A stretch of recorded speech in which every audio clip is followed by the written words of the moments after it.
I am responsible for my role in society. So far, your responsibilities have been intimate and personal.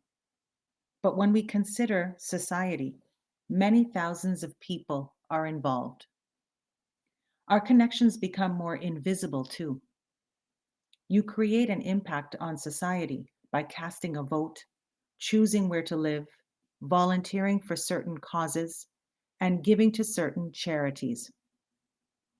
But there has been a lot of recent research on connections that sociologists never anticipated. As a leader, you need to realize the power of social contagion, a term invented by researchers to describe how influence spreads from one person to another. At the level of common sense, we all know that gossip and rumor have lives of their own, as do urban legends. Yesterday's conspiracy theories give way to today's paranoid focus.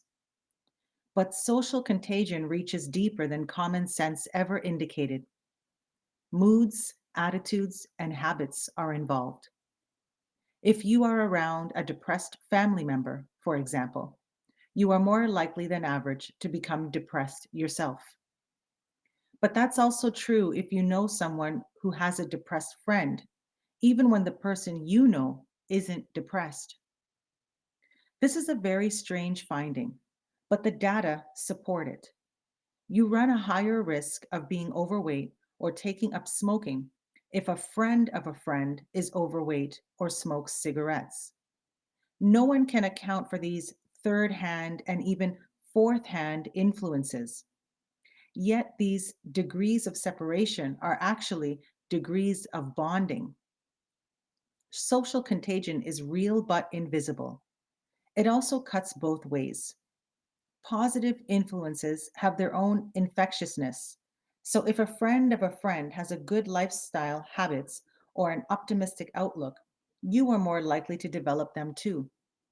This means that if you want to be a part of an invisible social network, it's good to choose the one with the most positive and far reaching effects. You are having an influence even when you don't sign up as an official participant. Various catchphrases have cropped up to describe the power of influence. Tipping point and critical mass are among the most popular. They both refer to a kind of chain reaction. At a certain moment, enough people believe something that its spread cannot be stopped.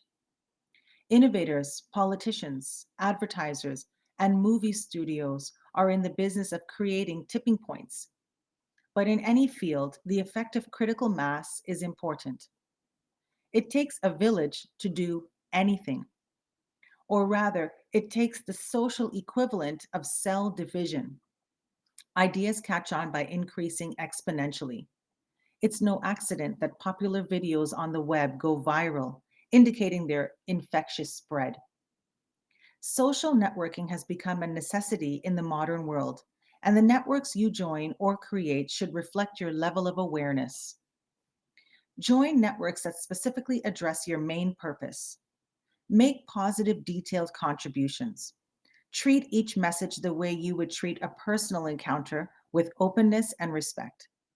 Share your highest ideals and keep those ideals in mind every time you send a message. Each transmission should reflect your core values, or at least not run counter to them. Resist the temptation to amplify destructive gossip, rumors, and paranoid theories. Keep in close, regular touch with the members of the network that matter most to you. Don't take up more personal networking than you are able to deal with.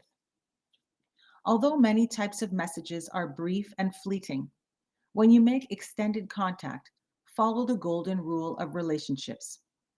Enhance the other person's self esteem.